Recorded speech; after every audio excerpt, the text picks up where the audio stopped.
Nef. C'est la nef. Principale. Parce qu'il y a des nefs Parce qu'on a latérales. Voilà. La On nef appelle aussi les principale. bas-côtés. Oui, c'est la nef principale, on dit.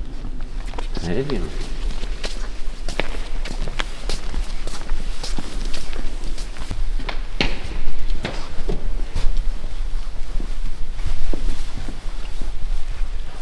Alors là, c'est un reliquaire, alors pas la grande structure, mais la petite boîte qui est sous la vitre, c'est un reliquaire du XVIIe siècle qui contient des petits bouts, alors lesquels je ne sais pas, de Saint-Hilaire. Parce que comme je vous ai dit, il y a eu une époque où Poitiers a été pillé par les protestants, il y a eu énormément de destruction, etc. Donc ils ont fichu tout en l'air ce qu'il y avait dans les églises. Ils ont récupéré tous les ciboires, les calices, qui ont été transformés en lingots ou en pièces.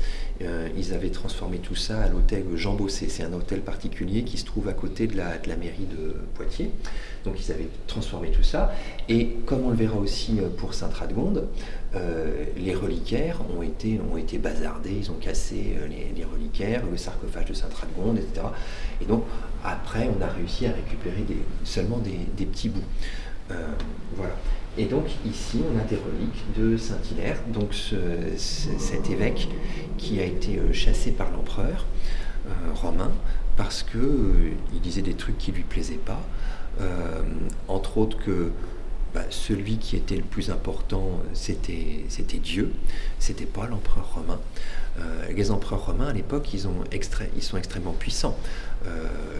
Constantin, quand il est empereur de l'Empire romain, il contrôle la France, l'Espagne, le Portugal, le Maroc, l'Algérie, la Tunisie, la Libye, l'Égypte, Israël. Le Concile de Trente, on a trouvé la logique.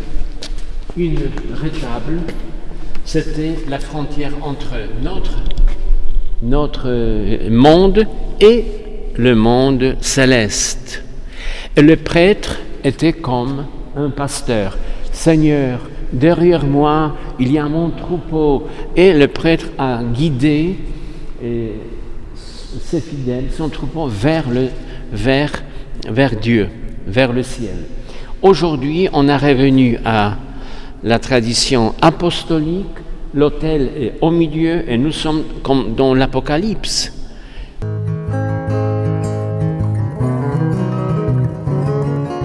Vous voyez, c'est un bâtiment très très étrange qui date de plusieurs époques de construction. Baptistère, c'est l'endroit où on baptise. Initialement, seul l'évêque pouvait baptiser. Et c'est ensuite en fonction du développement du nombre de chrétiens que les évêques se sont entourés de prêtres, qu'on a créé les paroisses, etc. Le baptistère, là, il a été beaucoup restauré de manière très intéressante. Les petites fenêtres, vous voyez, il y a des espèces de plaques blanches. C'est un matériau très spécial, c'est de l'albâtre. Alors quand moi j'étais étudiant, c'était des trucs en verre, c'était moche.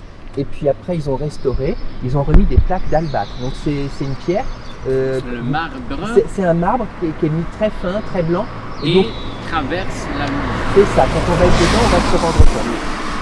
Ce bâtiment, il est considéré comme le plus ancien bâtiment chrétien de France.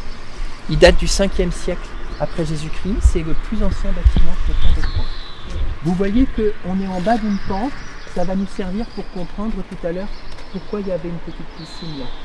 Au début, ce bâtiment, il n'avait pas cette forme.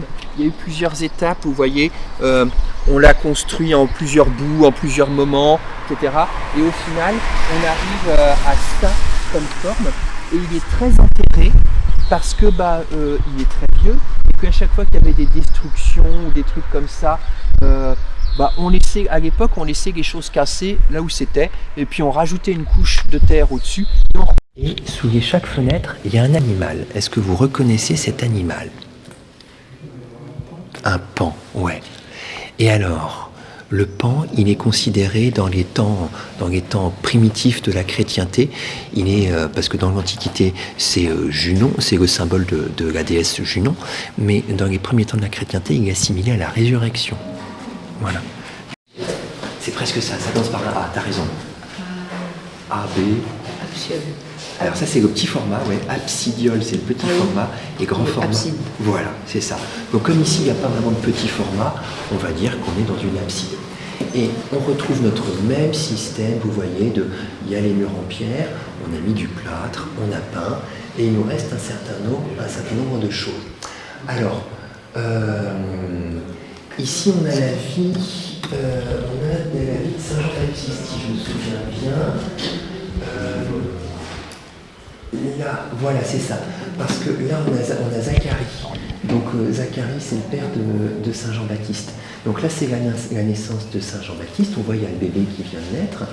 Là, c'est le moment où on lui demande comment il va s'appeler. Et donc, son nom, il y a Zacharie qui dit son nom est Jean. Et puis là, on voit Saint Jean-Baptiste qui est dans le désert. Il a son fameux manteau de poil de chameau. Et puis, c'est quoi qui dépasse au-dessus de sa tête? Il y a un truc bizarre au-dessus de sa tête. Un bras. Il y a un bras, ouais, il y a un bras.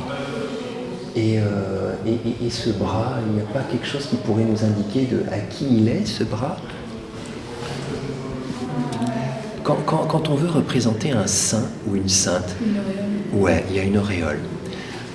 Et là, vous constatez que l'auréole, elle est donc ronde, bien sûr, et il y a quoi comme espèce de forme à l'intérieur? Une croix. C'est ce qu'on appelle une auréole ou un nimbe crucifère. Donc, quand on est saint et qu'on a une auréole au-dessus de la tête, autour de la tête, c'est qu'on est juste un saint. Si on est un saint avec une auréole, avec une croix, c'est qu'on va être Jésus, voilà, ou Dieu. Bon. Et donc là, c'est pour nous montrer que Jean-Baptiste, dans le désert, au temps de son épreuve, il est quand même béni de Dieu, puisque vous avez la main de Dieu qui se pose sur lui.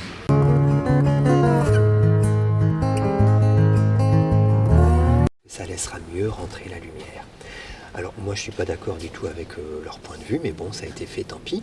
Et donc ils ont cassé une bonne partie des vitraux du XIIIe pour mettre ces vitraux du XVIIIe qui, en effet, quand ils sont propres et neufs, laissent un peu plus rentrer la lumière. Voilà. Parce que au XVIIIe, on veut que les églises soient plus blanches. On va voir tout à l'heure qu'il y a des peintures qui datent du Moyen-Âge.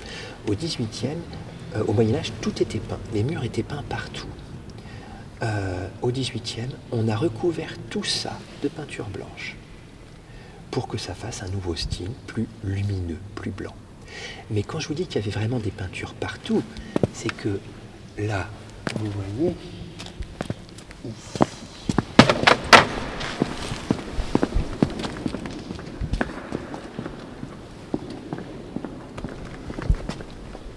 vous allez tout en haut de mon bras. Vous montez tout en haut, tout en haut, tout en haut. Qu'est-ce que vous trouvez? Un personnage. Il y a un personnage. Elle est comment, la tête? Elle est en sculpture. La tête, elle est en relief. Quand moi j'avais votre âge et qu'on venait dans la cathédrale, on voyait juste la tête. Parce que toutes les peintures étaient encore sous du blanc. Et après, on se dit, mais elles font quoi ces têtes là? Elles font quoi? C'est quoi? C'est quoi? Voilà. Et puis, quand on a gratté le blanc, ben on a compris pourquoi il y avait une tête.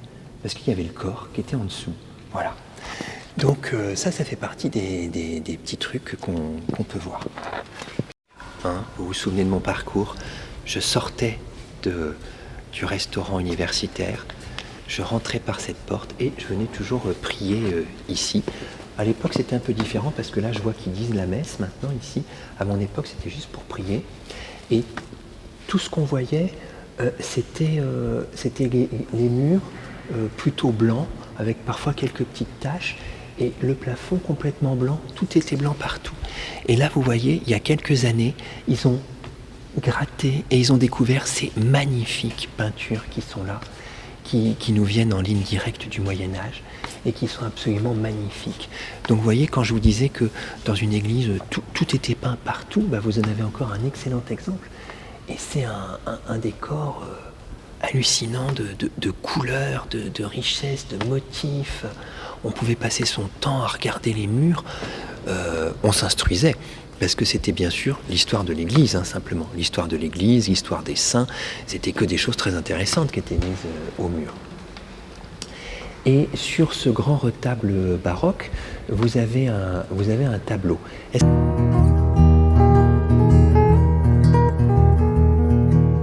Sainte-Radegonde, elle est bien sûr très importante pour le Poitou, on va en parler, mais elle a été aussi très importante pour la France, parce que vous avez par exemple Anna Austriaca Gallier et Navarre Regina, vous avez Anne d'Autriche, reine de France et de Navarre, qui est venue ici. C'était la mère de Louis XIV, c'était la femme de Louis XIII, elle n'arrivait pas à avoir d'enfants. 18 ans de mariage sans enfants. Donc ça craignait. Donc elle est venue prier Sainte-Radegonde ici. L'année d'après, il y avait Louis XIV. C'est pour ça que Louis XIV, son vrai prénom, c'est Louis Dieudonné. Parce qu'il a été donné par Dieu. Et vous voyez, là, on les voit de plus près. On a tout un tas d'ex-voto.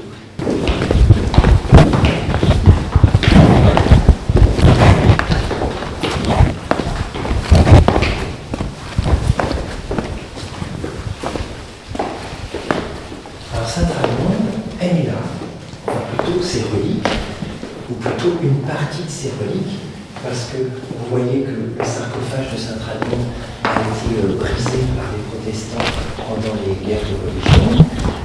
Il a été rafistolé, et puis dedans, on a remis dans une petite caisse en plomb les ossements qu'on avait trouvés, et il y a quelques années, ils avaient fait une analyse des ossements qui sont à l'intérieur, une analyse chimique, scientifique, et ça nous dit que ce sont les ossements d'une femme qui date du 6e siècle.